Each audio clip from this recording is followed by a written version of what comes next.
Good afternoon, folks. Mike Wells, your world explorer. In this location, and I'm about to show you, there are Luffa Gourds sprouting. Boom. This is just a progress report on these Luffa Gourds. And going forward, this will be the first year I've ever been able to plant them in March. Last year is the first year I ever tried starting Luffa Gourds, but I started them late and they didn't survive through the winter. This year, they're going to have all of spring and summer and fall to produce. So we'll see what kind of yield we get out of these little pups here. Don't forget to like and subscribe, as that helps the channel out tremendously.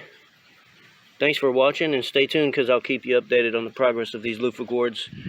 And we'll see if our techniques and our strategies here will work out for us going forward. Have a good day.